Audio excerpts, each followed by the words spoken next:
Hello दोस्तों, कैसे हैं आप सभी। उम्मीद करता हूँ एकदम बढ़िया होंगे और पढ़ाई भी आप लोगों की एकदम फर्स्ट क्लास चल रही होगी। कोई दिक्कत तो नहीं हो रही होगी ना। पक्का है ना, पढ़ाई चल रही है कि सिर्फ इधर उधर ही चल रहा है। ठीक है, तो आज स्वागत। सबसे पहले तो मैं आप लोगों का मोस्ट वेलकम करता हूँ, बहुत ही ज़्यादा स्वागत करता हूँ अपने प्यारे यूट्यूब चैनल, हमारे अपने प्यारे यूट्यूब चैनल मिस्टर फिजिक्स पे।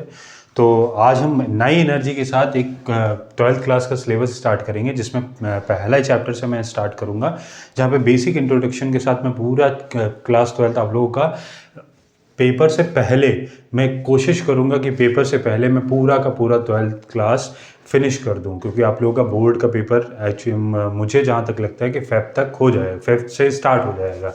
तो जब फेब से स्टार्ट हो जाएगा उससे पहले ही मैं आप लोगों का कॉन्सेप्ट और प्लस न्यूमेरिकल और प्लस मैं थ्योरी के साथ ही आप लोगों का कंप्लीट करा लूँ। ठीक है, तो 11th क्लास की बात करूँ तो जैसे जैसे 12th स्टार्ट होगा वैसे वैसे उसके बाद मैं धीरे धीरे 11th क्लास से स्टार्ट करने की कोशिश करूँगा। बस आप लोगों की सपोर्ट की ज़रूरत है। आप लोग जितना ज़्यादा सपोर्ट करेंगे उतनी ज़्यादा मैं कंटेंट को प्रोवाइड करने की कोशिश करूंगा। ठीक है, तो पहले मैं बेसिक इंट्रोडक्शन दे दूं आप लोगों को, जो हम लोगों का क्लास 12 में पढ़ना क्या क्या क्या चीज़ें पढ़नी है, कौन कौन सी यूनिट है हमारी क्लास 12 के अंदर। तो सबसे पहली जो यूनिट है हमारी वो कौन सी है? इलेक्ट्रोस्टैटिक। पहली कौन सी यूनिट है? इलेक्ट्रोस्टैटिक। यहाँ पे ये वाले कॉन्सेप्ट में चार्ज मूवेबल नहीं होंगे, चार्ज अपनी ही जगह पे स्टैटिक रहेंगे। स्टैटिक मतलब फिक्स रहेंगे, अपनी ही जगह पे चार्जेस क्या रहेंगे? फिक्स रहेंगे। फिर उसके बाद जब यहाँ से स्टैटिक पूरा पढ़ लेंगे, इलेक्ट्रोस्टैटिक, फिर करंट आएगा हमारा, करंट इलेक्ट्रिसिटी। करंट इलेक्ट्रिसिटी के बाद करंट इलेक्ट्रिसिटी में हम लोगों को कंप्लीट करना है कि जब चार्ज क्या हो जाएंगे? मूवेबल हो जाएंगे। करंट इलेक्ट्रिसिटी की यूनिट 2 है हमारी, ये यूनिट 1 की बात कर रहा हूँ मैं, ये यूनिट 1 है और ये यूनिट 2 है। और उसके बाद यूनिट 3 में हमारा क्या आएगा? इलेक्ट्रोमैग्नेटिज्म आएगा। क्या आएगा? इलेक्ट्रोमैग्नेटिज्म या इलेक्ट्रोमैग्नेटिक प्रॉपर्टी आ जाएगी। जो जहाँ पे चार्ज स्टैटिक में रहेंगे यहाँ चार्ज मूवेबल होंगे, और जो मूवेबल चार्ज होंगे उसके बाद उसमें हम करंट कैरिंग का चार्ज जो होता है, करंट कैरिंग वायर जो होता है, वो क्या करेगा? प्रॉपर्टी करेगा, गेन करेगा इलेक्ट्रोमैग्नेटिक की। फिर वहाँ से हमारा इलेक्ट्रोमैग्नेटिक का टॉपिक आएगा। इलेक्ट्रोमैग्नेटिक का टॉपिक के बाद हमारा ये 3rd यूनिट हो जाएगी। फिर उसके बाद यूनिट आएगी 4th, जिसमें हम लोग ऑप्टिक्स पढ़ेंगे। ठीक है, आप करेंगे ऑप्टिक्स। और ऑप्टिक्स खत्म करने के बाद ऑप्टिक्स में 2 तरीके की ऑप्टिक्स को डिवाइड दिया गया है। वेव ऑप्टिक्स, पहला कौन सा है? वेव ऑप्टिक्स, और दूसरा रे ऑप्टिक्स या पार्टिकल वेव ऑप्टिक्स। ठीक है, वेव ऑप्टिक्स और रे ऑप्टिक्स दो हैं। वेव ऑप्टिक्स और रे ऑप्टिक्स दो पार्ट में ऑप्टिक्स को डिवाइड किया। फिर यूनिट 5 में हम लोगों को फिर पूरा उसके बाद मॉडर्न फिजिक्स पढ़नी है। मॉडर्न फिजिक्स के बाद हमारा 12th क्लास पूरा का पूरा क्या हो जाएगा? कंप्लीट हो जाएगा। ठीक है, तो आप लोग परेशान मत होइएगा, मैं कोशिश यही करूँगा कि 0 से हीरो लेवल तक पूरा 0 टू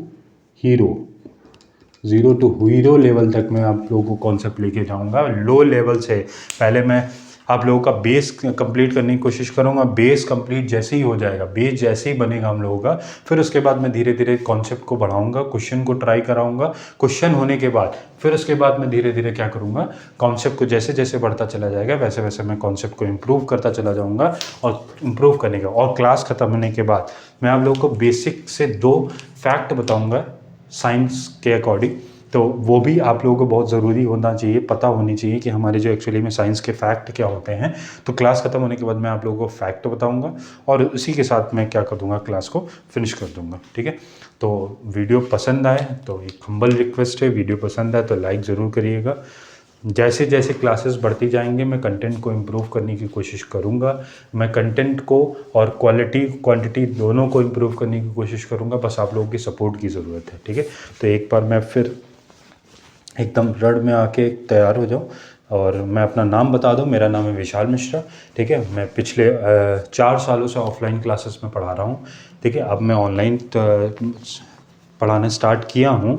तो आप लोगों का जैसे सपोर्ट होगा मैं आप लोगों को वैसे वैसे चीज़ें कंटेंट प्रोवाइड करने की कोशिश करूँगा। ठीक है, तो चलिए शुरू करते हैं। तो पहला चैप्टर हमारा कौन सा है? इलेक्ट्रोस्टैटिक। पहला चैप्टर कौन सा है? इलेक्ट्रोस्टैटिक। ठीक है, इलेक्ट्रोस्टैटिक में हम लोगों का सबसे पहले हम अगर हिस्ट्री की बात करें इलेक्ट्रोस्टैटिक में, इलेक्ट्रोस्टैटिक की हिस्ट्री की बात करें, सबसे पहले इलेक्ट्रोस्टैटिक में पहला चैप्टर है electric charge and field. Electric charge and field, जैसे मैंने नाम लिखा ही हुआ है पहले से, इलेक्ट्रिक चार्ज एंड फील्ड। तो अगर मैं हिस्ट्री की बात करूं तो अप्रॉक्सीमेटली 2500 की बात है। 2500 में हमारा क्या हुआ था, जो हमारे कई सारे साइंटिस्ट ने, जो basically electric charge, electrostatic charge की हमारी जो स्टार्टिंग हुई थी वो 2500 BC से हुई थी। यहाँ से क्या होता है कि यूनानी फिलोसोफर थे थेल्स, क्या नाम था उनका, थेल्स। थोड़ा राइटिंग का माफ़ करिएगा, थोड़ा इधर उधर लिखते लिखते निकल जाता हूँ, ठीक है। तो थेल्स 2500 BC के अकॉर्डिंग थेल्स ने सबसे पहले कॉन्सेप्ट दिया था इलेक्ट्रोस्टैटिक या फ्रिक्शनल चार्ज का कॉन्सेप्ट। किसका, फ्रिक्शनल चार्ज का कॉन्सेप्ट थेल्स ने दिया था सबसे पहले 2500। मैं हिस्ट्री की बात बता रहा हूँ, मैं ज़्यादा लिखवाने की बात नहीं करूँगा अभी। मैं जैसे जैसे आप लोगों को थोड़ा आपको हिस्ट्री से रिलेट करने की कोशिश करूँगा, और जैसे जैसे कॉन्सेप्ट आगे बढ़ता चला जाएगा आप लोगों का, मैं धीरे धीरे आपको बताता चला जाऊँगा कि क्या आपको नोट करना है, क्या आपके लिए इंपॉर्टेंट है, क्या इंपॉर्टेंट नहीं है। तो जैसे जैसे आगे बढ़ता चला जाएगा तो उसी हिसाब से मैं कहूँ। तो सबसे पहले मैंने क्या बताया, 2500 BC के अलॉन्ग हमारे जो थेल्स फिलोसोफर थे, थेल्स, उन्होंने कॉन्सेप्ट दिया कि अगर कोई, उन्होंने लिया ऑब्जेक्ट एम्बर, क्या लिया था, एम्बर, और एम्बर को उन्होंने क्या किया था, रब किया था। और रब करने के बाद उन्होंने बताया कि एम्बर को जैसे ही किसी रब किया जाता है तो इसके अंदर एक अदर टाइप की प्रॉपर्टी इसके अंदर जनरेट हो जाती है। वो उसको पूरी तरीके से तो नहीं बता पाए थे ये, ठीक है। तो इन्होंने सिर्फ इतना बताया था कि कोई एम्बर को अगर रफ करते हैं तो इसके अंदर कोई प्रॉपर्टी आ जाती है जिसकी वजह से ये चीज़ों को क्या करने लगता है, अट्रैक्ट या रिपल करने लगता है, अब अट्रैक्ट या रिपल करने के लगता है, ठीक है। तो ये सबसे पहले थेल्स ने, जो यूनानी फिलोसोफर थे, उन्होंने ये कॉन्सेप्ट बताया। फिर उसके बाद 1600 में हमारे गिलबर्ट्स ने, फिर मामला थोड़ा ठंडा हो गया, कोई किसी ने इतना ध्यान नहीं दिया फ्रिक्शनल चार्ज के ऊपर।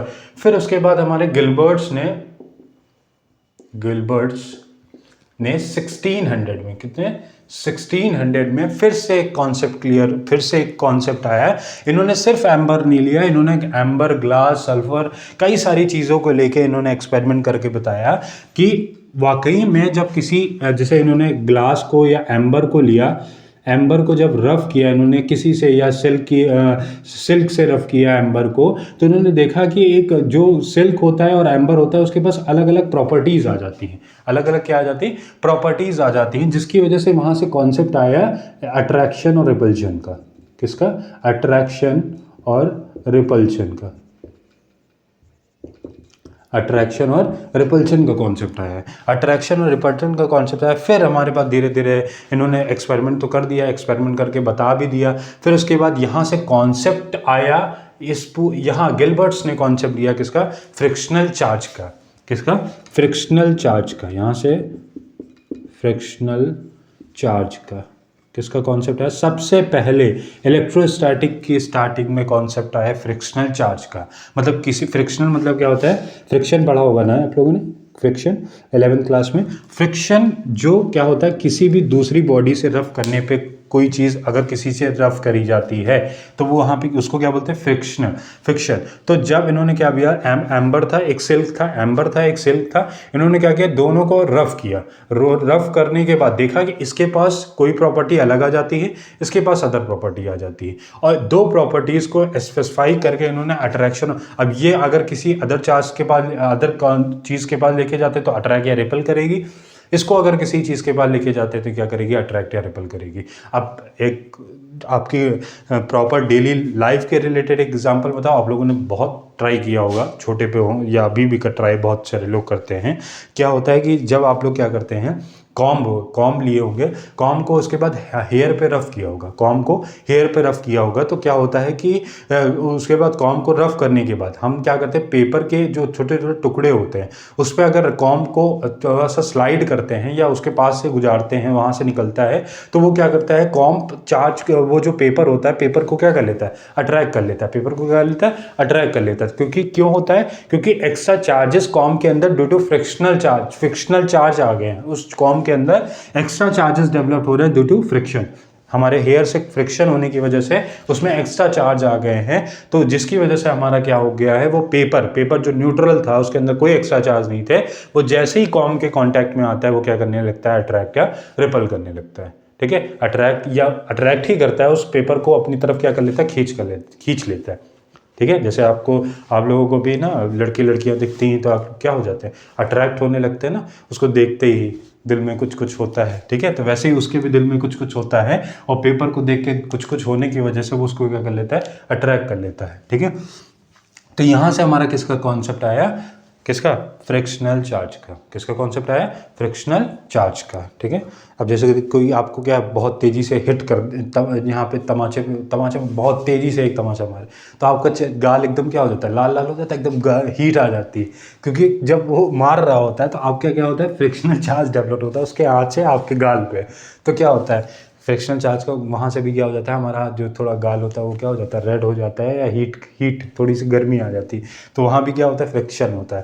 फ्रिक्शन डेवलप होने की वजह से वहाँ पे क्या हो जाती है, हीट। घर में आपने कोई कांड किया और मम्मी ने दे तड़ा आपको गाल क्या कर दिया, लाल कर दिया, तो आपको क्या हो जाता है, चेहरा एकदम लाल लाल हो जाता है, हीट जैसे लग रहा है निकल रही है, तो वो भी क्या होता है, फ्रिक्शनल चार्ज का कॉन्सेप्ट होता है। फिर उसके बाद चार्ज का यहाँ पे कॉन्सेप्ट आने के बाद, चार्ज का कॉन्सेप्ट यहाँ पे फ्रिक्शनल चार्ज का कॉन्सेप्ट आ गया।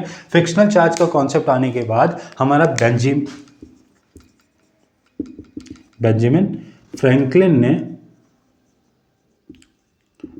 फ्रैंकलिन ने हमारा दो चार्जेस बोला, चार्ज तो होते हैं पर चार्ज दो तरीके के होते हैं। पहला कौन सा होता है, पॉजिटिव चार्ज, पहला कौन सा होता है, पॉजिटिव चार्ज, दूसरा कौन सा होता है, नेगेटिव चार्ज। कौन सा होता है, नेगेटिव चार्ज। ये दो चार्ज के कॉन्सेप्ट बताया, पहला पॉजिटिव चार्ज, दूसरा कौन सा, नेगेटिव चार्ज। ये दो चार्ज के कॉन्सेप्ट यहाँ से आए। बेंजामिन फ्रैंकलिन ने हमारे दो चार्जेस के बारे में बताया, पहला पॉजिटिव चार्ज, दूसरा कौन सा है, नेगेटिव चार्ज। ठीक है, ये पॉजिटिव चार्ज और नेगेटिव चार्ज पहले कॉन्सेप्ट आया, गिलबर्ट्स ने दिया अट्रैक्शन और रिपल्शन का। फिर उसके बाद हमारा आई थिंक डेट मुझे एग्जैक्ट नहीं याद आ रही है, आई थिंक 1750 में बेंजामिन फ्रैंकलिन ने दो चार्ज बताए। चार्ज तो होते हैं, अट्रैक्शन और रिपल्शन भी होता है, वो भी कॉन्सेप्ट सही है, पर वहाँ चार्जेस के दो नाम निकल के आया, दो तरीके के चार्जेस को डिस्ट्रीब्यूट कर दिया। पहला पॉजिटिव चार्ज जिसका साइन क्या होता है, ऐसे, और दूसरा कौन सा है, नेगेटिव चार्ज जिसका साइन ऐसे। ठीक है, और यहाँ से एक और कॉन्सेप्ट निकल के आया। जब ये कॉन्सेप्ट यहाँ पे हो गया तो इन्होंने बताया, गिलबर्ट्स ने, मैं इसको रफ कर दे रहा हूँ, इसको लिखने की कोई ज़रूरत नहीं है, बस समझ में आना चाहिए क्योंकि आप बातों को कोरिलेट कर सकें। जैसे जैसे कॉन्सेप्ट बढ़ता चला जाएगा आप कोरिलेट कर सकें कि कैसे कॉन्सेप्ट क्रिएट हुआ है। ठीक है, तो यहाँ से एक आया है कि लाइक, ये लिखना है आप लोगों को, like charges repel each other, like charges repel each other, मतलब अगर पॉजिटिव के पास अगर पॉजिटिव आया तो इसको दूर फेंकेगा, रिपल्शन होगा, यहाँ पे क्या होगा, रिपल्शन। या नेगेटिव के पास नेगेटिव आया, नेगेटिव के पास नेगेटिव आया तो इसको क्या करेगा, रिपल करेगा। और दूसरा हमारा कॉन्सेप्ट क्या था कि अपोजिट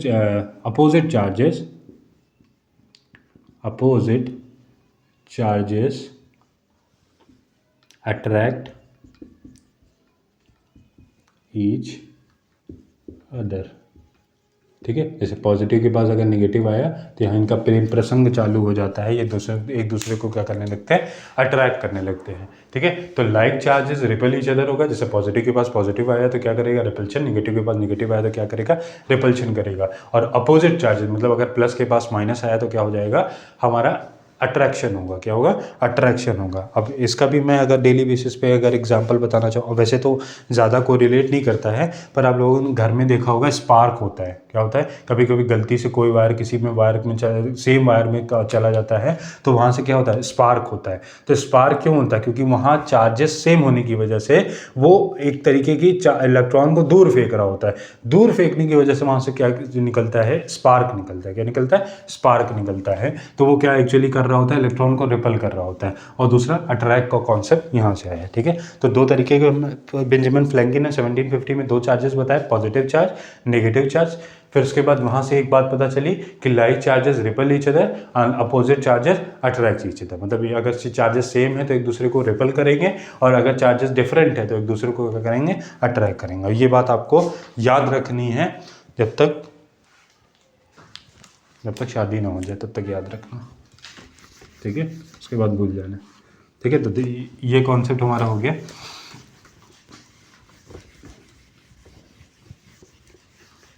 ठीक है, तो यहाँ से क्या समझ में आया कि like charges repel each other, opposite charges attract each other.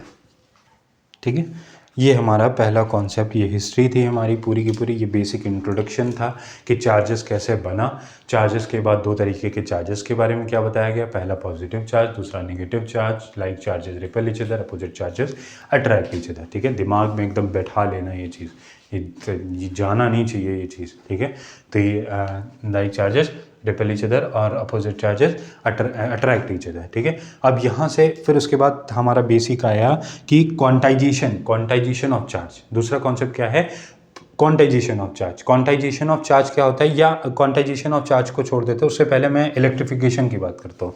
क्या, इलेक्ट्रॉन थ्योरी ऑफ इलेक्ट्रिफिकेशन। किसके, electron theory of electrification. Electron theory of electrification, electron theory of electrification, electron theory of electrification. ठीक है, इलेक्ट्रॉन थ्योरी ऑफ इलेक्ट्रिफिकेशन हमें basically क्या बताती है कि जो only electron are responsible for electrification, only electron are responsible for electrification, only electron are responsible for electrification। मतलब electrification के लिए, इलेक्ट्रिफिकेशन मतलब कि अगर किसी एक बॉडी से, मतलब मान लो एक बॉडी ए है और दूसरी बॉडी बी है, तो यहाँ से अगर कोई चार्ज जाएगा तो उसके लिए कौन है, सिर्फ इलेक्ट्रॉन है। वो आने जाने का काम, सिर्फ घूमने और आने जाने का काम कौन करेगा, सिर्फ इलेक्ट्रॉन करेगा। प्रोटॉन, यहाँ से दो चीज़ का कॉन्सेप्ट आया। अब यहाँ से एक और चीज़ मैं बताऊंगा यहाँ से कि यहाँ से जब पॉजिटिव और नेगेटिव का कॉन्सेप्ट आया तो पॉजिटिव को नाम दिया गया प्रोटॉन, एटम के अंदर जो होता है, और नेगेटिव को नाम दिया गया इलेक्ट्रॉन। पॉजिटिव को क्या बोला गया, प्रोटॉन, और नेगेटिव का क्या बोला गया, इलेक्ट्रॉन। ठीक है, तो प्रोटॉन जो होता है, अगर मैं एग्जांपल और अच्छे से समझाने की कोशिश करूँ तो ये न्यूक्लियस होता है। न्यूक्लियस हमारा पॉजिटिवली चार्ज होता है। ये उसके चारों तरफ क्या होती है, शेल होती हैं। शेल में कौन बैठा रहता है, इलेक्ट्रॉन बैठा रहता है। कौन बैठा रहता है, इलेक्ट्रॉन बैठा, मौज मस्ती किया करता है, चक्कर लगाया करता है, चक चक चक चक चक चक चक्कर लगाया करता है, किसके, प्रोटॉन के। ठीक है, घूमा करता है, उसको चक्कर लगा कर उसको चिढ़ाने के लिए उसके चारों तरफ घूमता रहता है, घूमता रहता है, घूमता रहता है, और कहीं से एक्स्ट्रा अमाउंट ऑफ एनर्जी मिलती है, वैसे तुरंत भाग जाता है, बाहर निकल जाता है, और उसको फ्री इलेक्ट्रॉन बोल देते हैं। वो भी कॉन्सेप्ट अभी मैं बताऊंगा आप लोगों को। तो क्या होता है कि यहाँ से पॉजिटिव चार्ज को क्या बोला गया, प्रोटॉन, नेगेटिव चार्ज को क्या बोला गया, इलेक्ट्रॉन। तो electron he only responsible for the electrification, मतलब आने जाने का काम कौन करेगा, सिर्फ इलेक्ट्रॉन करेगा। आने जाने का काम कौन करेगा, इलेक्ट्रॉन करेगा। इलेक्ट्रॉन बहुत घूमता है। ठीक है, घूमने का काम सिर्फ कौन करेगा, इलेक्ट्रॉन। प्रोटॉन चुपचाप न्यूक्लियस में बैठा रहता है, क्योंकि इसका निकलना बहुत ज़्यादा मुश्किल है। ये निकलेगा तो पूरा एटम बिगड़ जाएगा, पूरा एटम बिगड़ जाएगा तो ये पूरा एटम एग्जिस्ट ही नहीं कर पाएगा, एक दुनिया में कोई चीज़ एग्जिस्ट ही नहीं कर पाएगी। तो इलेक्ट्रॉन, और ये इलेक्ट्रॉन बाहर होता है। इसके बाद ये अगर दूर है, ये से न्यूक्लियर फोर्स से जुड़ा तो रहता है, पर अगर कोई अमाउंट ऑफ एनर्जी मिल जाती है तो अपने आप को क्या कर लेता है, बाहर निकल जाता है, जहाँ से ये क्या करता है, इलेक्ट्रिफिकेशन करता है। क्या करता है, इलेक्ट्रिफिकेशन। तो कौन रिस्पॉन्सिबल होगा, ओनली इलेक्ट्रॉन आर रिस्पॉन्सिबल। ये सब चीज़ें याद रखने वाली हैं, ये लाइन टू लाइन लिखते चलिएगा मेरे साथ कि only electron are responsible for the electrification. ये सब चीज़ें याद रखने वाली हैं। जैसे जैसे कॉन्सेप्ट बढ़ता जाएगा मैं आगे बताता जाऊंगा कि क्या चीज़ें आपको नहीं याद रखनी है, सिर्फ सुननी है, सुनते रहो। ठीक है, तो ये दो कॉन्सेप्ट हो गया। पहला तो मैंने हिस्ट्री के बारे में बताया कि चार्ज कहाँ से आया, फिर उसके बाद बेंजामिन फ्रैंकिन ने जो 1750 में बताया चार्ज का कॉन्सेप्ट कि चार्ज दो तरीके के होते हैं, पॉजिटिव चार्ज होता है, नेगेटिव चार्ज होता है। फिर उसके बाद जो पॉजिटिव चार्ज को नाम दिया गया प्रोटॉन, जो न्यूक्लियस में एग्जिस्ट करता है। नेगेटिव चार्ज को जो हमारा किस में एग्जिस्ट करता है, बाहर शेल पे मूव करता रहता है, चारों तरफ चक्कर लगा रहता है। 7 फेरे हो जाएंगे उसके, तो प्रोटॉन से शादी हो जाएगी उसकी। ठीक है, तो 7 नहीं, बहुत जो लगाता रहता है चक्कर। ठीक है, तो उस चक्कर, प्रोटॉन के चक्कर में पड़ा हुआ है। ठीक है, आप लोग किसी चक्कर में मत उड़िएगा। ठीक है, तो ये हमारा क्या आया, कॉन्सेप्ट आया। फिर उसके बाद हमारा यहाँ से इलेक्ट्रिफिकेशन का कॉन्सेप्ट हो गया। अब जो है वो कंडक्टर और इंसुलेटर, वैसे बताना तो नहीं चाहिए, आप लोग बचपन से पढ़ते आ रहे होंगे कंडक्टर क्या होता है, इंसुलेटर क्या होता है। एक बार मैं चेक कर लूँ वीडियो चलता रहा है, अच्छे से रिकॉर्ड हो रहा है, कोई दिक्कत तो नहीं। बहुत बढ़िया। ठीक है, तो ये हमारा, और फिर इसके बाद हमारा कॉन्सेप्ट आया किसका, कंडक्टर और इंसुलेटर का। सिर्फ एक चीज़ बताऊंगा कंडक्टर और इंसुलेटर के बारे में जो आप लोगों को अब याद रखनी, बाकी तो सब जानते ही होगे कि कंडक्टर को होता है कि कंडक्टर वो होता है जिसमें करंट कैरी हो सकता है, इंसुलेटर वो होता है जिसमें करंट कैरी नहीं हो सकता है। कंडक्टर करंट लेके दौड़ता है, इंसुलेटर करंट लेके नहीं दौड़ पाता है, ये बेचारा नहीं चल पाता है, बोझ बहुत है इसके पास ऑलरेडी जीवन का, तो ये नहीं चार्ज को ले पाता है। कंडक्टर लेके भाग जाता है। तो ये सब चीज़ें आप लोगों ने बचपन से पढ़ते आ रहे होंगे कि कंडक्टर इंसुलेटर क्या होता है। एक मैं चीज़ आप लोगों को बताऊँगा कि कंडक्टर क्यों कंडक्टर होता है, क्योंकि इसके पास क्या होते हैं, फ्री इलेक्ट्रॉन। क्या होते हैं, फ्री इलेक्ट्रॉन। ठीक है, और इंसुलेटर क्यों नहीं होता है, नो फ्री इलेक्ट्रॉन। वह होते भी हैं तो बहुत कम होते हैं, ना के बराबर, ना के बराबर बोल सकते हैं। ठीक है, ना के बराबर होते भी हैं तो बहुत कम होते हैं। तो क्या होते हैं, फ्री इलेक्ट्रॉन। ठीक है, फ्री इलेक्ट्रॉन ही रिस्पॉन्सिबल होते हैं इलेक्ट्रिफिकेशन के लिए। जैसे मैंने अभी एग्जांपल बताया, न्यूक्लियस है, न्यूक्लियस के चारों तरफ इलेक्ट्रॉन क्या कर रहे हैं, मूव कर रहे हैं। अब मान लो ये आउटर मोस्ट सेल में एक इलेक्ट्रॉन है, अब किसी तरीके के अमाउंट ऑफ एनर्जी इसको मिलेगी कहीं से, तो ये अपने आप को तुरंत क्या कर लेगा, बाहर निकल लेगा, बाहर निकल के मस्ती करेगा, घूमेगा, और घूमने के बाद ये क्या बन जाएगा, फ्री इलेक्ट्रॉन। ये आज़ादी पा जाएगा। हमको क्या चाहिए, आज़ादी। तो इलेक्ट्रॉन को भी क्या चाहिए, आज़ादी। वो क्या करता है, इलेक्ट्रॉन बाहर निकल के क्या हो जाता है, फ्री इलेक्ट्रॉन बन जाता है। ठीक है, तो ये हमारा यहाँ से हमारा क्या है, कंडक्टर और इंसुलेटर। और मैं ज़्यादा इंसुलेटर और कंडक्टर के बारे में नहीं बताऊँ, मॉडर्न फिजिक्स के अंदर जब आऊँगा तो इंसुलेटर और कंडक्टर के बारे में बहुत अच्छी तरीके से और यहाँ पे एक सेमीकंडक्टर भी होता है। सेमीकंडक्टर की डिफिनीशन अगर आप लोग लिखना चाहते हैं तो लिख सकते हो, मैं ओरली बोले दे रहा हूँ। Those substance their electrical conductivity lie between conductor and insulator is called semiconductor. Those substance their electrical conductivity lie between conductor and insulator is called semiconductor. इसका कॉन्सेप्ट मैं बाद में बताऊंगा जब मॉडर्न फिजिक्स पढ़ाऊंगा। ठीक है, अभी उसके बारे में बात करने का कोई फ़ायदा नहीं है, वरना वहाँ तक आते आते सब लोग भूल भी जाओगे कि क्या था ये सेमीकंडक्टर, कौन सी प्रजाति का था, कौन सी ग्रह का था ये। ठीक है, तो ये यहाँ से कंडक्टर और इंसुलेटर का कॉन्सेप्ट भी क्या हो गया, खत्म हो गया। ये सब इंट्रोडक्शन चल रहा है अभी सिर्फ इंट्रोडक्शन चल रहा है कंडक्टर और इंसुलेटर। अब यहाँ से बात चार्ज की यूनिट की बात आई तो Q इक्वल्स टू क्या होता है, IIT जो आप लोग करेंगे 12 पास होके, तो Q इक्वल्स टू क्या होता है, IT होता है। I मतलब क्या होता है, करंट। I मतलब क्या होता है, करंट। और T मतलब क्या होता है, क्या, टाइम। क्या होता है, समय। जो सब कुछ है इस दुनिया में, जो आप लोगों की दौलत है, टाइम। ठीक है, तो Q इक्वल्स टू क्या होता है, IT। करंट की यूनिट क्या होती है, एम्पेयर होती है। टाइम की क्या होती है, सेकंड होती है। तो यूनिट क्या होगी चार्ज की, एम्पेयर सेकंड। एक और स्पेसिफिक यूनिट दी गई इसको, क्या, कूलम्स। अरे कूलम्स, सी लिख लो। ठीक है, क्या होती है, कूलम्स होती है इसकी। और या फिर इसको क्या बोलते हैं, एम्पेयर सेकंड। क्या बोलते हैं, एम्पेयर सेकंड। यहाँ से एम्पेयर सेकंड होने के बाद ही यहाँ पे एम्पेयर सेकंड को ही बाद में स्पेसिफिक यूनिट देके कूलम सेकंड बना दिया गया है। ठीक है, एम्पेयर सेकंड होने के बाद ही इसको एक स्पेसिफिक यूनिट क्या बना दिया है, कूलम्स बना दिया है। अभी मैं कूलम्स के बारे में बात करूँगा, कूलम्स लॉ के बारे में बात करूँगा। तो ये एसआई यूनिट होती है किसकी, इलेक्ट्रिक चार्ज की। किसकी एसआई यूनिट होती है, इलेक्ट्रिक चार्ज की एसआई यूनिट होती है। ठीक है, अब यहाँ से आने के बाद आप लोगों को बेसिक जितना था इलेक्ट्रिक चार्ज का वो सारा का सारा क्या हो चुका है, कंप्लीट हो चुका है जितना। अभी और चीज़ें हैं, अब न्यूमेरिकली चीज़ें बढ़ेंगी आगे। अब नेक्स्ट कॉन्सेप्ट जो आएगा वो क्वांटाइजेशन ऑफ चार्ज आएगा। क्या आएगा,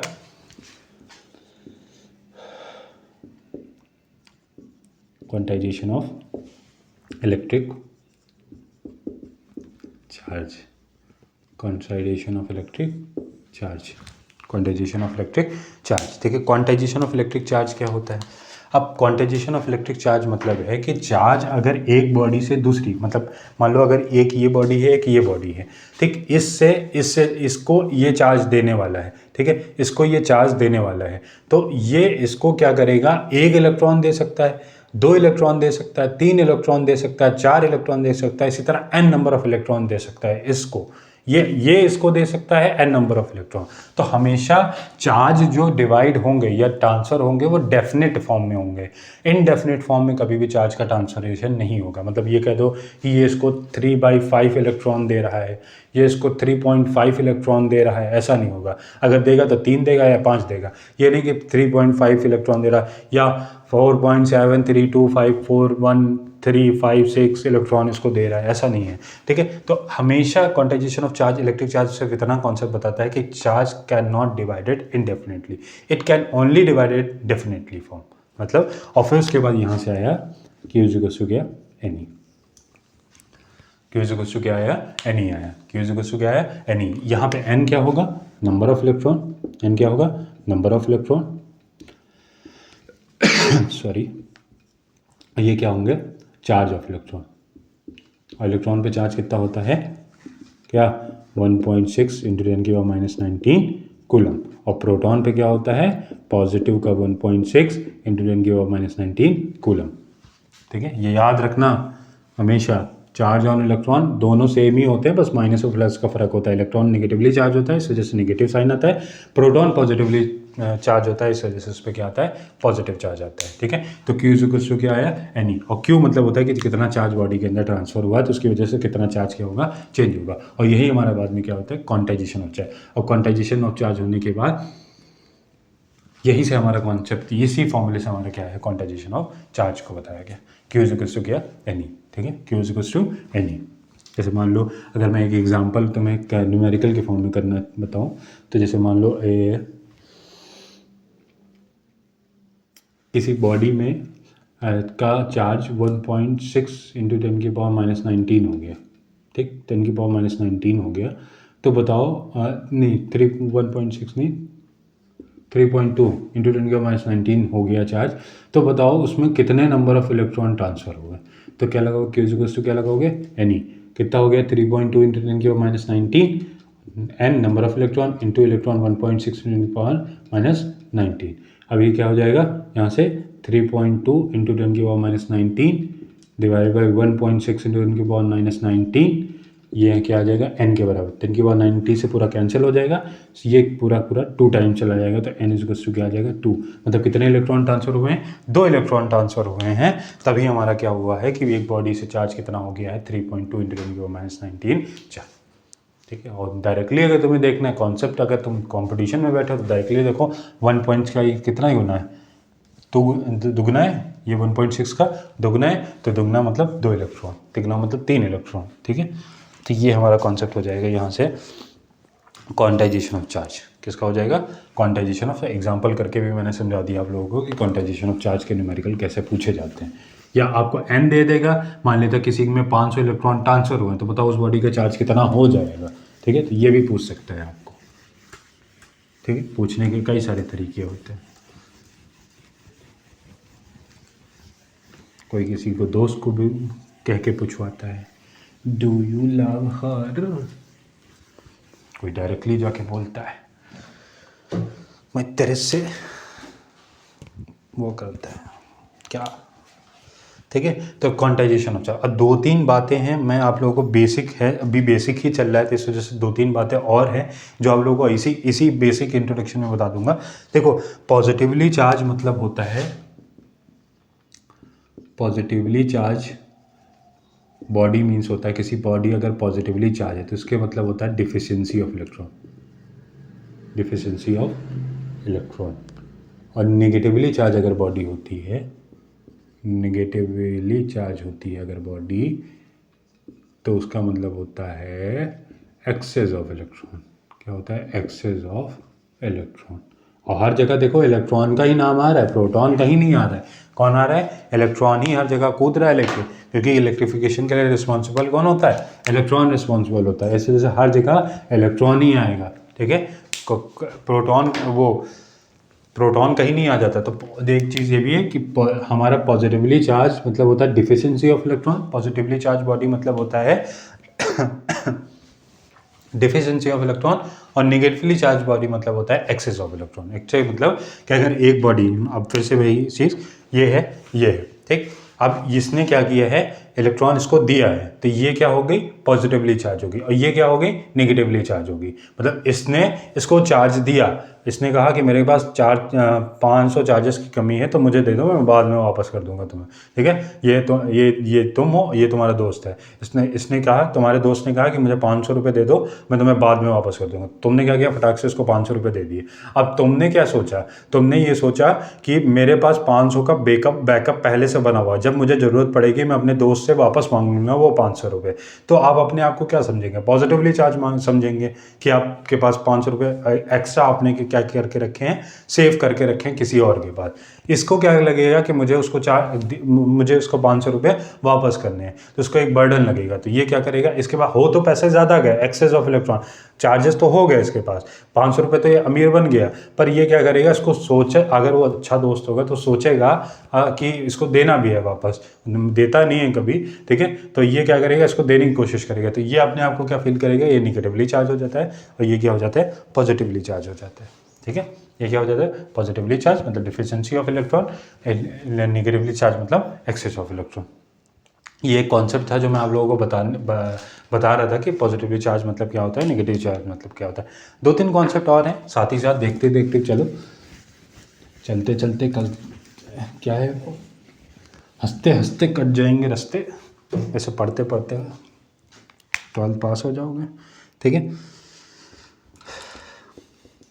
और एक कॉन्सेप्ट क्या था कि मेटल में कौन मूव करता है, केवल नेगेटिवली चार्ज मूव करता है, नेगेटिव चार्ज ही मूवेबल होता है मेटल में। पर इलेक्ट्रोलाइट में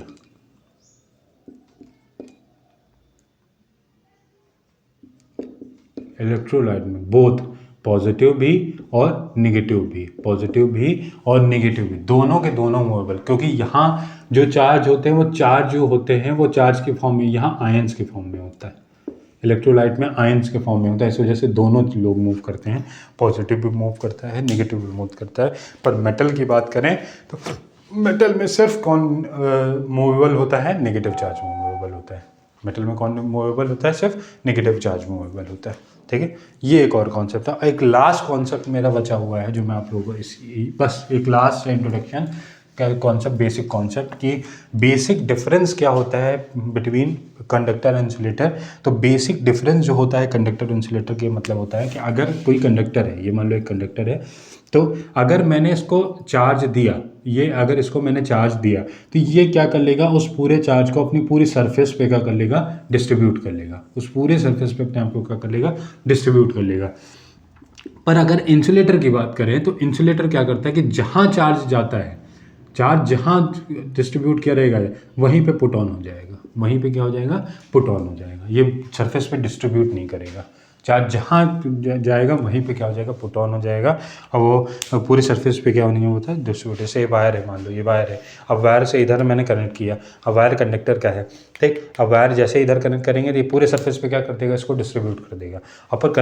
अगर मैं ये मान लो ये वुड है, ठीक, ये वुड है, तो वुड पे अगर मैंने यहाँ पे वायर कनेक्ट किया तो ये पूरे सरफेस पे नहीं करनी, सिर्फ इतने एरिया में जहाँ पे कनेक्ट है, इतने ही एरिया में क्या करेगा, चार्ज को डिस्ट्रीब्यूट करेगा, पुट ऑन हो जाएगा, सारा का सारा चार्ज यहीं पुट ऑन हो जाएगा, ठीक है। पर कंडक्टर क्या करता है, पूरे सरफेस पे अपने चार्ज को क्या कर देता है, डिस्ट्रीब्यूट कर देता है। तो ये दूसरा बेसिक डिफरेंस था कंडक्टर और इंसुलेटर के बीच में, जो मेन डिफरेंस था कंडक्टर और इंसुलेटर के बीच में, ठीक है। ये बड़े हो गया तो बड़ी बड़ी चीज़ें सीखो ना, छोटी छोटी चीज़ें क्या करोगे सीख के राजा बाबू, ठीक है,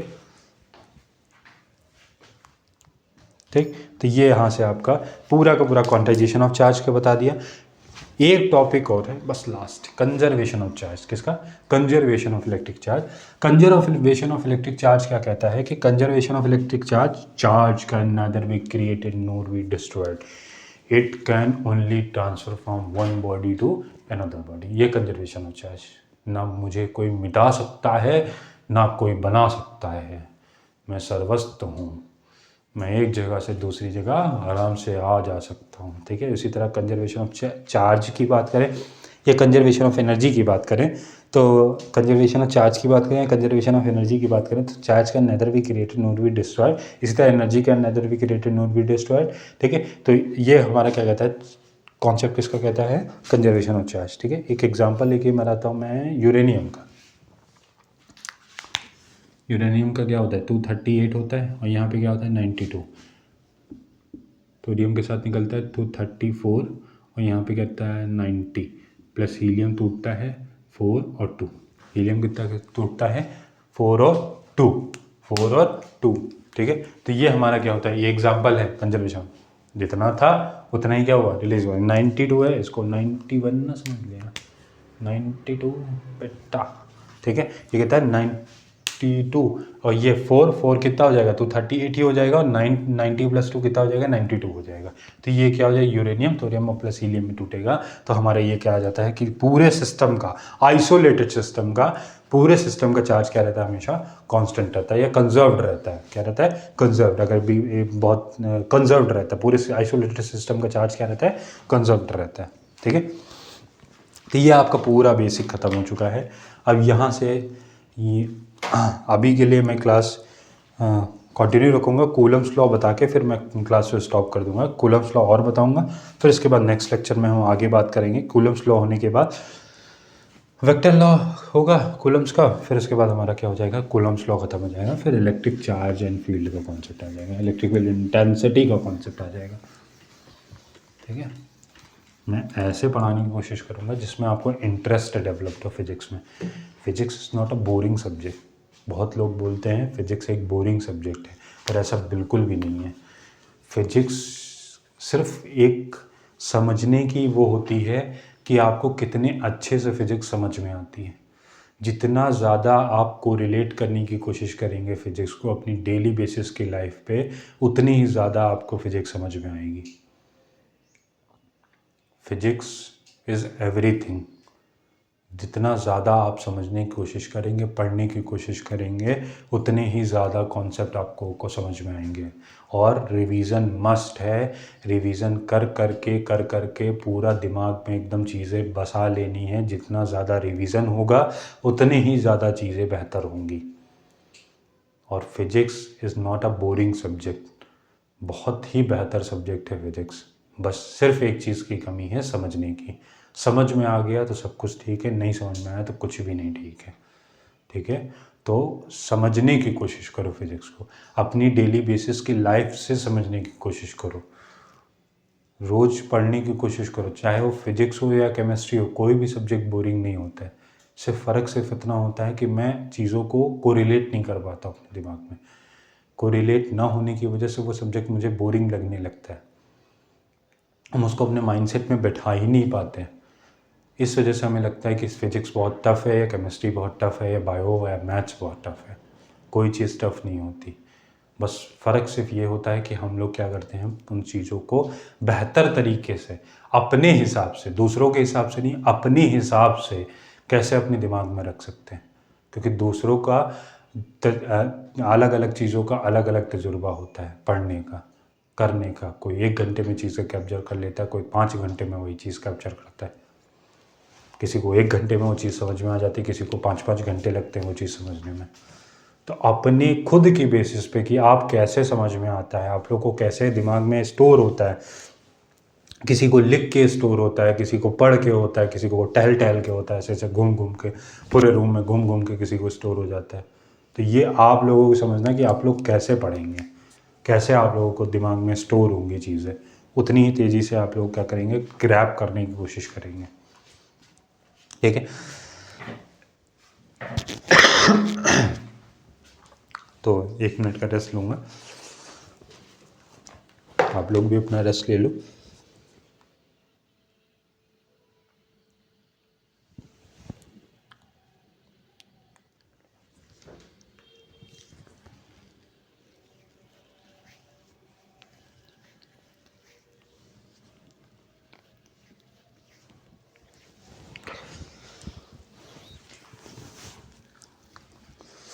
ठीक है, तो नेक्स्ट हमारा टॉपिक क्या है, कूलम्स लॉ। अब यहाँ से बेसिक हमारा स्टार्ट होता है क्या,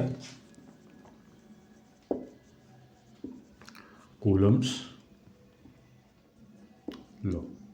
ठीक, क्या होता है कूलम्स लॉ। ठीक है, कूलम्स लॉ हमारा जो बेसिकली था, उन्होंने एक यही चार्जेस का, जब फिक्शनल चार्ज का कॉन्सेप्ट आया, फिक्शनल चार्ज का कॉन्सेप्ट आने के बाद फिर कूलम्स ने एक लॉ दिया कि दो चार्ज स्टैटिक पॉइंट चार्जेस की बात करी इन्होंने, अभी मैं बताऊंगा। और इन्होंने जो दिया था 1785 में, आई थिंक दिया था 1785 में, इसी में इन्होंने ये कॉन्सेप्ट दिया था 1785 में। 1785 में कूलम्स कूलम्स ने बताया। कूलम्स हमारे बहुत परम इलेक्ट्रोस्टैटिक के एक बहुत बड़े साइंटिस्ट थे, बहुत बड़े, इतने बड़े थे कि कुछ कहने को नहीं। एक बॉडी है, ये दूसरी बॉडी है, ये ए है, ये बी है, इसके पास चार्ज Q1 है, दूसरे पास चार्ज Q2 है। एक दूसरे से ये r डिस्टेंस पे अपार्ट है, r distance apart each other, r distance apart each other. देखो दो तीन कॉन्सेप्ट उन्होंने बताया कि जो दो बॉडी है ये स्टैटिक पॉइंट चार्जेस हैं। स्टैटिक मतलब अपनी ही जगह पे ये कहीं मूव नहीं करेंगे, जो जहाँ पे है वो वहीं पे रहेगा, ए पे ही रहेगा, बी पे ही रहेगा। बस ये एक दूसरे के रिस्पेक्ट में फोर्स को क्या करेंगे, एक्सपीरियंस करेंगे। क्या करेंगे, फोर्स को एक्सपीरियंस करेंगे। तो इन्होंने बताया कि जो फोर्स होता है वो डायरेक्टली प्रोपोर्शनल होता है product of their charges, product of their charges. दूसरा इन्होंने बताया कि फोर्स जो होता है वो इन्वर्सली प्रोपोर्शनल होता है square of the distance between them. Force is directly proportional to the product of their charges. Force is inversely proportional to the square of the distance between them. इन दोनों equation को, ये पहली equation होगी, ये दूसरी equation है। लिखना तो मैं लिख दूँ, फोर्स इज डायरेक्टली, ऐसे पढ़ते हैं ना हम लोग, proportional to the product of charges, ठीक है। और दूसरा क्या बताया, force is inversely proportional to the square of the distance between them, to the square of the distance, square of the distance between them, square of the distance between them। यहाँ से यह है f is directly proportional to Q1 Q2, f is inversely proportional to 1/r square, 1/r square। पहली from combining equation first and second, combining equation first and second, यहाँ से हमें क्या मिला, f directly proportional Q1 Q2 upon r square, Q1 Q2 upon r square, f is directly proportional to Q1 Q2 upon r square। ये आया। और यहाँ आने के बाद फिर क्या पता चला कि जो डायरेक्टली प्रोपोर्शन का साइन हटता है तो एक कांस्टेंट लेके आता है, वो कांस्टेंट को नाम दिया गया k, Q1 Q2 upon r square. अब इस के पर भी कई सारी चर्चाएं हुई, और ये डायरेक्टली ये क्या बताया, प्रोपोर्शनलिटी कांस्टेंट। इसको क्या बोला गया, प्रोपोर्शनलिटी कांस्टेंट। ऊपर नीचे दिख नहीं होगा, प्रोपोर्शनलिटी कांस्टेंट। ये क्योंकि प्रोपोर्शनल का साइन हटने पे आया था, इस वजह से इसको नाम क्या दिया गया, के इज अ प्रोपोर्शनली कांस्टेंट, जो डिपेंड करता है किन किन चीज़ों पे, चार्जेस पे, रेडियस पे और फोर्स पे। किस पे डिपेंड करता है, चार्जेस पे, रेडियस पे, उन दोनों के बीच के डिस्टेंस पे और फोर्स। चार्जेस पे, रेडियस पे या डिस्टेंस पे और फोर्स पे। यह हमारा क्या होगा, प्रोपोर्शनलिटी कांस्टेंट, प्रोपोर्शनलिटी कांस्टेंट। ठीक, ये हमारा पूरा कूलम्स ने दिया था 1785 में। फिर से मैं एक बार एक्सप्लेन कर दे रहा हूँ। दो चार्जेस हैं, पॉइंट चार्जेस हैं, नॉट मूवेबल, अपनी जगह पे टिके रहेंगे, ए और बी दोनों के पास चार्ज, एक पे पास चार्ज Q1 है, दूसरे पास Q2 है, दोनों r डिस्टेंस अपार्ट है। दोनों क्या है, दोनों क्या है, r डिस्टेंस अपार्ट है। पहला क्या concept, force is directly proportional to the product of their charges and force is inversely proportional to the square of the distance between them. पहले से ये इक्वेशन है, दूसरे से ये, दोनों को कंबाइन कर दिया, Q1 Q2 upon r square. Directly proportional का साइन हटेगा तो K आएगा, जो कि क्या होगा, हमारा प्रोपोर्शनलिटी कांस्टेंट होगा। K क्या होगा, प्रोपोर्शनलिटी कांस्टेंट। और बाद में ही K को एक डिराइव्ड फॉर्मूला दिया गया 1/4 एप्सिलॉन नॉट, या एप्सिलॉन 0 भी बोलते हैं इसको। और फिर उसके बाद K की वैल्यू भी बता दी गई 9 × 10⁹। K की वैल्यू क्या बता दी गई, 9 × 10⁹। और यूनिट निकालनी है तो ये यूनिट कैसे निकालोगे, F इधर F के साथ कौन आ जाएगा, F के साथ कौन आएगा, आर स्क्वायर आएगा, और नीचे क्या आ जाएंगे, Q1 Q2 आ जाएगा, और ये किसके बराबर हो जाएगा, K के बराबर हो जाएगा। फोर्स की यूनिट न्यूटन, रेडियस की, डिस्टेंस की मीटर स्क्वायर, फिर उसके बाद कौन है कूलम, कूलम की क्या, कूलम भी होती है और कूलम का स्क्वायर। ये हमारी किसकी यूनिट आ गई, के की यूनिट आ गई, न्यूटन को मीटर स्क्वायर पर coulomb square, newton metre square पर कूलम स्क्वायर। और फिर उसके बाद के की वैल्यू क्या आई मैथमेटिकली 9 × 10⁹ और कॉन्सेप्चुअली हमारा 1/4π लिखते हैं, एक्चुअली लिखते इसको 1/4π लिखते हैं, पर एप्सिलॉन और एप्सिलॉन नॉट में फ़र्क क्या होता है, या एप्सिलॉन है एप्सिलॉन ज़ीरो में फ़र्क क्या होता है, दोनों एक ही चीज़ है, एप्सिलॉन नॉट बोलो या एप्सिलॉन ज़ीरो बोलो। किसी किसी बुक में एप्सिलॉन नॉट लिखा होता है, किसी किसी बुक में एप्सिलॉन ज़ीरो लिखा होता है। ठीक, ये हमारा पूरा क्या था, कूलम्ब्स लॉ था। ठीक है, कूलम्ब्स लॉ था। अब मैं आप लोगों को बस ये कॉन्सेप्ट बता दूं कि ये क्या होता है, कौन सी बला है ये एप्सिलॉन ज़ीरो। थोड़ा सा रफ करूँगा, यहीं पे समझा दूंगा ताकि कॉन्सेप्ट को कोरिलेट करने की कोशिश कर सकें। ठीक है, उम्मीद करता हूँ लिख तो लिया ही होगा, नहीं लिखा होगा तो वीडियो पॉज करके लिख लेना, लिखते ज़रूर चलना ना, समझे रहना। देखो एप्सिलॉन जो होता है वो के एप्सिलॉन नॉट के बराबर होता है। एप्सिलॉन जो होता है वो क्या होता है, के एप्सिलॉन नॉट के बराबर होता है। इसको बोलते हैं absolute permittivity of, absolute permittivity. और एप्सिलॉन नॉट को बोलते हैं, एप्सिलॉन जीरो को बोलते हैं absolute permittivity of free space. अभी जो चार्जेस थे इनको मैंने वैक्यूम में रखा था, किस में रखा था, वैक्यूम में रखा था। वैक्यूम में जो प्रोपोर्शनलिटी कांस्टेंट होता है उसकी वैल्यू क्या होती है, 1 होती है।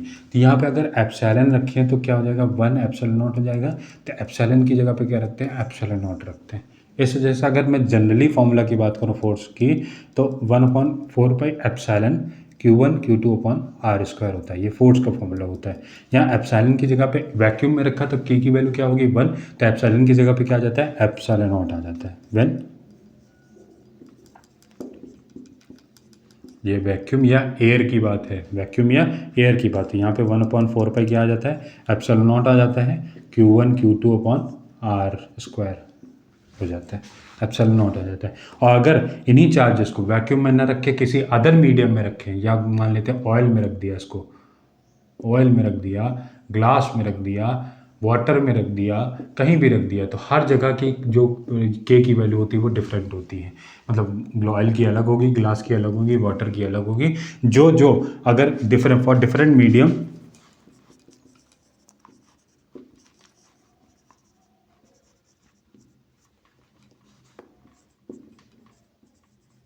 फॉर डिफरेंट मीडियम, तो एफ का फॉर्मूला हो जाता है 1/4π के epsilon naught Q1 Q2 upon r square. ये ठीक है, जहाँ पे के क्या है, प्रोपोर्शनलिटी कांस्टेंट है, जो अलग अलग मीडियम की अलग अलग प्रोपोर्शनलिटी कांस्टेंट होता है। जो क्या होता है, अलग अलग मीडियम का अलग अलग प्रोपोर्शनलिटी कांस्टेंट होता है। ये एप्सिलॉन का कॉन्सेप्ट बता दिया। एप्सिलॉन का क्या होता है, एप्सिलॉन कैसे बना, एप्सिलॉन कैसे बना, एप्सिलॉन नॉट कैसे आया, एप्सिलॉन नॉट हमने इसमें क्यों एप्सिलॉन नॉट यूज़ किया था, नाम भी बता दिया, याद रखना। एप्सिलॉन नॉट का नाम होता है रिलेटिव, नहीं, permittivity of free space. Epsilon not का नाम होता है permittivity of free space.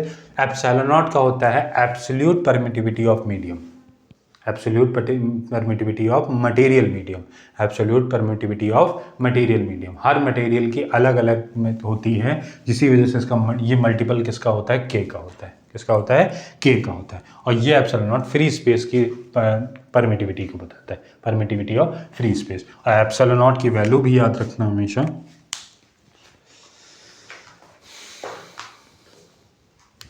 Epsilon not की वैल्यू याद रखना। मैं यहाँ दिखेगा नहीं, कहाँ लिखूँ, यहाँ लिख देता हूँ। एप्सिलॉन नॉट की वैल्यू होती है 8.85 × 10⁻12, 8.85 × 10⁻12। ये होती किसकी, एप्सिलॉन नॉट की। किसकी होती है, एप्सिलॉन नॉट की। 8.85 × 10⁻12, 8.85 × 10⁻12। ठीक है, अब इसकी यूनिट निकालना है, तो यूनिट कैसे निकालेंगे, इसी में रखो कहीं, कहाँ गया, पकड़ो पकड़ो, कहाँ गया, क्या गया, कहाँ गया, क्या गया, इसी में रख लो यार। फॉर्मूला कहाँ लिखा है मैंने, अरे यहीं पे लिख देता हूँ। 1/4π एप्सिलॉन नॉट है, Q1 Q2 है, यहाँ क्या है, आर स्क्वायर है, एफ यहाँ क्या आ जाएगा, एप्सिलॉन छोड़ना है, 4 पाई से कोई लेना देना नहीं, आर स्क्वायर आ जाएगा और नीचे क्या आ जाएगा, Q1 Q2 आ जाएगा। ठीक, और ये एप्सिलॉन नॉट 1/एप्सिलॉन नॉट के बराबर होगा। ये क्या हो जाएगा, 1/एप्सिलॉन नॉट के बराबर होगा। अब ये ठीक किसी का उल्टा रखेंगे तो क्या आ जाएगा, एप्सिलॉन आ जाएगा। तो यूनिट क्या आ जाएगी, ये ऊपर जाएगा तो कूलम का स्क्वायर पर न्यूटन और मीटर का square, coulomb square Newton, coulomb square पर न्यूटन मीटर स्क्वायर। ये किसकी होगी यूनिट, एप्सिलॉन नॉट की होगी। किसकी होगी, एप्सिलॉन नॉट। कैसे आई, कहाँ से आई, किधर से आई, ये मैंने एप्सिलॉन नॉट के केस में बताया, ये मैंने के केस में बताया आप लोगों को यूनिट कैसे जनरेट हुई। और यहाँ से हमारा पूरा का पूरा कूलम्स लॉ हमारा एक पूरे वाइट बोर्ड पे लिखा हुआ है। पूरा का पूरा कॉन्सेप्ट आप लोग समझ में आ गया होगा, उम्मीद करता हूँ। शुरू में एग्जांपल वैक्यूम और एयर के लिए लिया गया था। यहाँ पे के की वैल्यू 1 होती है वैक्यूम में, और अलग अलग मीडियम की अलग अलग प्रोपोर्शनलिटी कांस्टेंट की वैल्यू होती है, चाहे वो एग्जांपल में मैंने बताया ऑयल, ग्लास है, वाटर। फिर उसके बाद हमने कॉन्सेप्ट रखा, अगर किसी डिफरेंट मीडियम में रखते हो तो 1/4 एप्सिलॉन के epsilon naught Q1 Q2 upon r square होता है।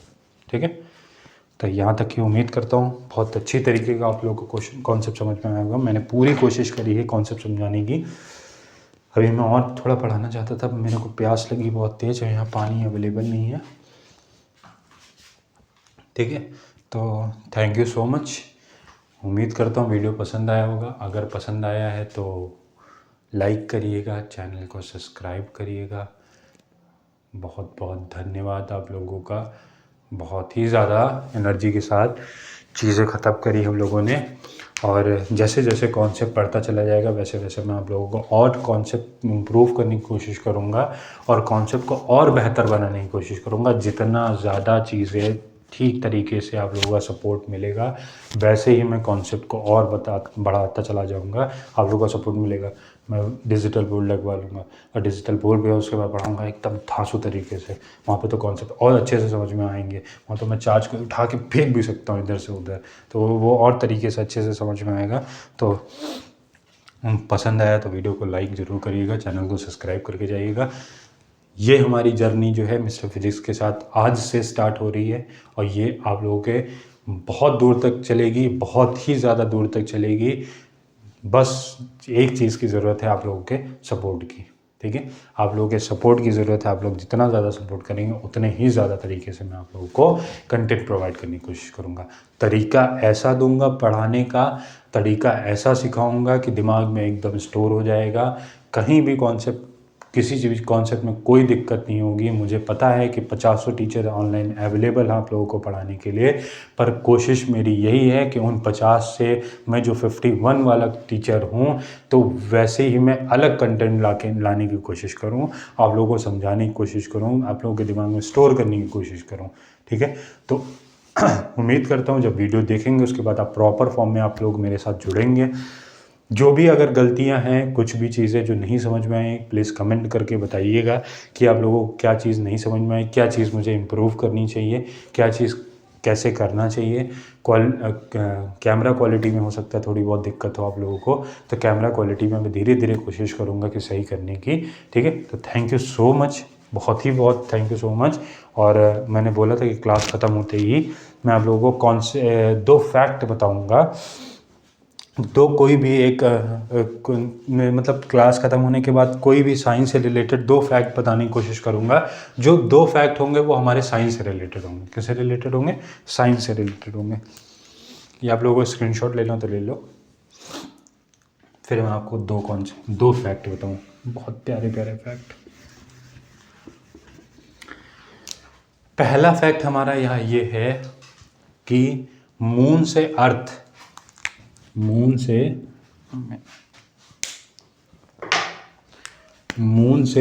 आने में, ये फैक्ट है, ये फैक्ट्स हैं आज के। मून से अर्थ आने में, मून टू अर्थ लाइट को आने में कितना टाइम लगता है? मून टू अर्थ लाइट आने में कितना टाइम लगता है? Light travel 1.255 second. कितना टाइम लगता है? 1.255 सेकेंड। 1.255 सेकेंड। कहाँ से? मून से अर्थ पे लाइट आने में 1.255 सेकेंड लगता है। ठीक है। और स्पीड ऑफ लाइट होती कितनी है, 3 × 10⁸। एक्चुअल में लाइट की स्पीड क्या होती, 3 × 10⁸ मीटर पर सेकेंड। और ये स्पीड है, और मून से अर्थ आने में लाइट को समय कितना लगता है, टाइम कितना लगता है, ये टाइम है, टाइम कितना लगता है 1.255 सेकेंड, ठीक है। और सन से अर्थ में आने पे कितना लगता है, 8 मिनट, ठीक है। और दूसरा जो हमारा है कि हमारी जो स्पीड ऑफ साउंड है वो लगभग speed of sound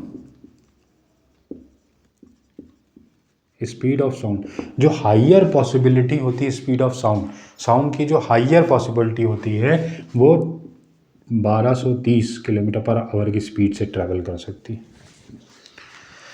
1230 kilometre per hour की स्पीड से हमारी कौन ट्रैवल कर सकती है, साउंड ट्रैवल कर सकती है। और मून से अर्थ आने में लाइट को कितना समय लगता है, 1.255 सेकेंड का समय लगता है। ये 2 फैक्ट थे जो मैंने आप लोगों को बताया, 2 फैक्ट। पहला फैक्ट कौन सा है, आप लोगों को बताया मैंने कि पहला फैक्ट ये है कि मून से अर्थ पे आने पे लाइट को टाइम कितना लगता है, 1.255 सेकेंड्स। दूसरा मैंने बताया कि जो मैक्सिमम प्रोबेबिलिटी होती है स्पीड को ट्रैवल करने की, स्पीड ऑफ साउंड जो होती है वो स्पीड ऑफ साउंड वो लगभग कितनी होती है, 1230 किलोमीटर पर आवर, ठीक है। 1000 ही बोलेंगे ना यार, कितना कंफ्यूज हो रहा हूँ मैं, 1230 किलोमीटर पर आवर की स्पीड से, ठीक है। तो ये 2 आज के फैक्ट थे। रोज क्लास लूँगा, रोज मैं आप लोगों को 1-2 फैक्ट जरूर बताऊंगा क्लास एंड होने के बाद, क्योंकि ये जो फैक्ट होंगे वो क्लास के बाद आप लोगों के स्टोर हो जाएंगे। तो कभी भी कोई अगर कंपटीशन वगैरह में बैठते हैं आप तो आप लोगों को याद रहेंगे, ठीक है। तब तक के लिए बहुत thank you so much. Video पसंद आए तो लाइक ज़रूर करिएगा, चैनल को सब्सक्राइब करिएगा, और अपने दोस्त यारों को क्या करना, शेयर करना वीडियो को, कि कॉन्सेप्ट ऐसे भी पढ़ा जा सकता है, ठीक है। तो आज से हमारी मिस्टर फिजिक्स की बहुत ही बड़ी जर्नी स्टार्ट हो चुकी है, अब ये ख़त्म होगी आप लोगों को सफलता दिलाने के बाद ही, ठीक है। Thank you so much.